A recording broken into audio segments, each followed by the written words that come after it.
उसके बाद चौथा मरहला आता है बर अलग करना, जिसे हम रुए भी कहते हैं। छोटे छोटे रुएदार रेशों को, जिन्हें बर कहा जाता है, बालों से चुन लिया जाता है। ये वही बर है जो कभी कभी आपके स्वेटरों पर नजर आते हैं। इन रेशों की अब एक मर्तबा फिर इसको रंग यानी फिर उसको दोबारा से उसकी रगड़ाई और मंझाई की जाती है और फिर इनको सुखा लिया जाता है। यही ऊन है जो अब रेशा बनाने के लिए तैयार है। हमारा पांचवा मरहला है रंगाई। रेशों को काले, भूरे और सफेद जैसे मुख्तलिफ रंगों में रंगा जाता है, जो भेड़ या बकरियों के कुदरती रंग होते हैं। छठा मरहला है कि उन्हें लंबे धागों में तब्दील किया जाता है, जिसे अटेरना कहा जाता है। रेशों को सीधा किया जाता है, कंघे वगैरह से इनके बल निकाले जाते हैं और चरखों पर चढ़ा दिया जाता है। लंबे रेशों का इस्तेमाल स्वेटर बनाने में होता है और छोटे रेशों को काट कर इनसे ऊनी कपड़ा बनाया जाता है। रेशों से ऊन बनाने के अमल को हम बिल तरतीब इस तरीके से समझ सकते हैं कि पहला मरहला है मोड़ना, इसको रंग, छटाई, रेशों की सफाई, रंगाई और अटेरना। इन 6 मरहलों से गुजरकर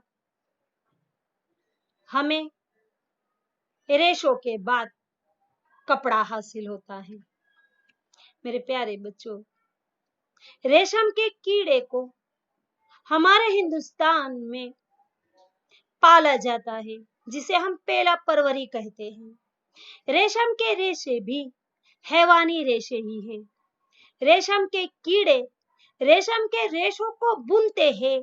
रेशम हासिल करने के लिए रेशम के कीड़ों को पालना पेला परवरी कहलाता है। आप देखते हैं कि हमारी अम्मी, चाची, दादी वगैरह किस किस्म के रेशम की साड़ियां इस्तेमाल करती है। रेशम की हम उनके बारे में अब आगे मालूमात हासिल करेंगे। मेरे प्यारे बच्चों, इससे पहले हम रेशम के परवाने की सवाने हयात के बारे में मालूमात हासिल करेंगे कि रेशम का ये नर है, कीड़ा ये नर है, ये मादा है। उसको आगे बढ़ के सहतूत के पत्तों पर रखा जाता है रेशम के कीड़े को। फिर ये कोकोन और बढ़ता हुआ सिल्क का परवाना है और फिर ये कोकोन की सूरत हाल ले लेता है और फिर इससे हमें रेशम हासिल होता है। ये रेशम के कीड़े दिखने में बहुत खूबसूरत नजर आते हैं, जो हमें रेशम देने में माहिर होते हैं।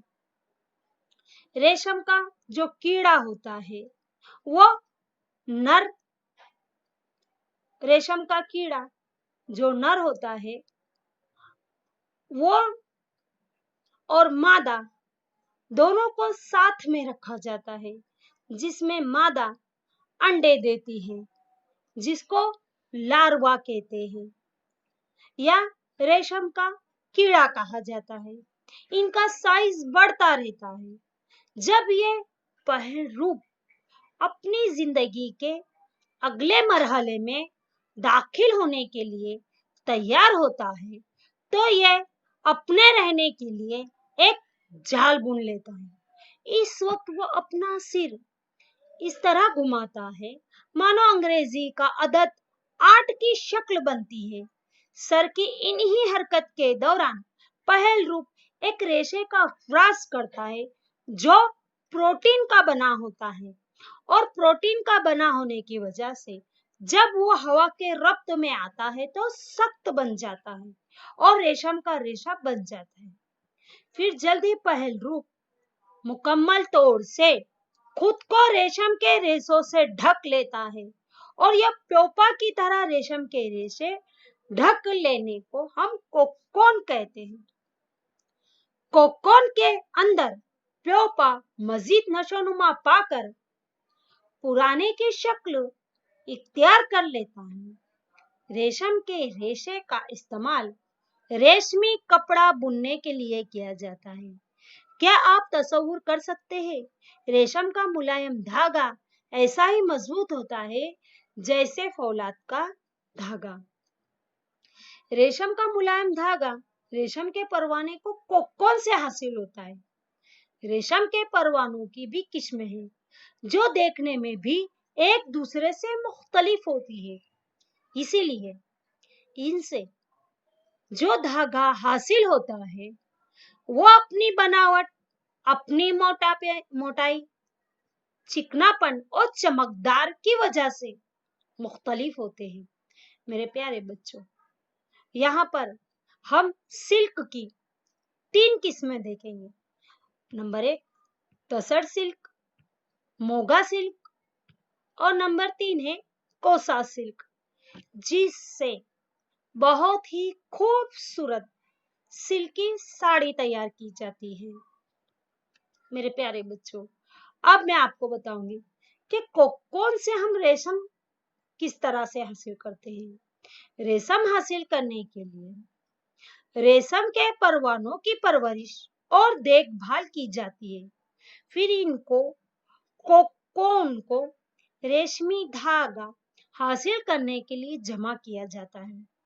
रेशम के कीड़ों का पालन जो हम पहले भी सीख चुके हैं, जिसे पहला परवरी कहते हैं, वो रेशम के परवाने की मादा एक ही वक्त में सैकड़ों अंडे देती है।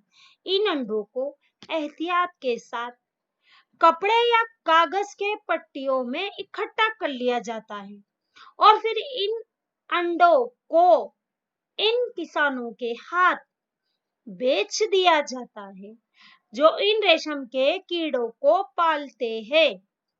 ये किसान इन अंडों को सेहतमंद माहौल में, खास तौर पर मुनासिब और जरूरी दर्जे हरारत और नमी में रखते हैं। जिस तरह से यहाँ पर आप देख सकते हो बेटा कि जब रेशम के जो कीड़े होते हैं, मादा रेशम का कीड़ा अपने अंडों के साथ इस तस्वीर में आपको नजर आ रहा है। फिर उन्हें सहतूत का जो पेड़ है, जब रेशम का कीड़ा लार्वा यानी अंडे देता है, उन्हें सहतूत के पत्तों पर रख दिया जाता है। फिर इस अंडे से हमें कोकोन हासिल होता है। इस कोकोन से हमें रेशम हासिल होता है। हम जब जो मादा रेशम का कीड़ा होता है, जब वो लार्वा यानी अंडे देती है, उसे सहतूत की पत्तियों पर ही रखा जाता है। 25 से 30 दिन के बाद यह पहल रूप खाना बंद कर देता है और टेरे के बांस के एक छोटे से खाने में कोकोन बुनने के लिए चला जाता है। टेरे में छोटे छोटे चारा दान या टहनियां रख दी जाती है, जिनसे कोकोन टिक जाते हैं। पहल रूप या रेशम का कीड़ा अंदर की तरफ कोकोन बनाता है, जो फिर परवरिश पाकर रेशम का परवाना बन जाते हैं। अब मैं आपको बताऊंगी रेशम बनाने का अमल। कोकोन के ढेर को रेशम के रेशे हासिल करने के लिए इस्तेमाल किया जाता है। कोकोन को धूप में रखा जाता है या उबाला जाता है या फिर भाप के आगे रखा जाता है। इस तरह सिल्क के रेशे अलग अलग हो जाते हैं। कोकोन से धागे जुदा करने को रेशम का अटेरना कहा जाता है, रीलिंग द सिल्क। अटेरना यानी रीलिंग का यह अमल अब खास मशीनों से किया जाता है, जो कि सिल्क के धागे या रेशे को कोकोन से खोल देती है। इसके बाद सिल्क के धागे में काता जाता है। जो कि बुनकरों के जरिए सिल्क के कपड़ों में बुना जाता है। जैसे कि आप यहाँ पर इस मशीन को देख रहे हो, ये औरत रेशम को अटेरने का काम कर रही है। मेरे प्यारे बच्चों, उम्मीद है आप तमाम को ये सबक मुकम्मल तौर से समझ में आया होगा। अब हम कुछ प्रोजेक्ट करेंगे जो हमारे बूझो और पहेली हमसे करवाना चाहती है कि पहेली ये जानना चाहती है कि कौन सी जो रेशम का धागा निकलता है, इसकी ज्यादा से ज्यादा लंबाई कितनी हो सकती है, इसका हमें पता लगाना है। हमारा बूझो भैया का भी सवाल है भाई, कि ये वो जानना चाहता है कि बड़े होने पर पहल रूप अपनी खाल क्यों उतार देते हैं, जबकि हम इंसान ऐसा क्यों नहीं करते। लो, इसका भी अजब गजब सवाल है। फिर हमारा बूझो भाई हमसे कुछ कहना चाहता है कि पहल रूप नंगे हाथों से इकट्ठे क्यों नहीं किए जाते, क्या आप इसकी कुछ मदद कर सकते हैं। तो ये प्रोजेक्ट आपको अपनी बयाज में मुकम्मल करना है। मेरे प्यारे बच्चों, उम्मीद है आपको ये सबक मुकम्मल तौर से समझ में आया होगा। इंशाअल्लाह ताला अब हम नए सबक के साथ फिर दोबारा मिलेंगे। खुदा हाफिज।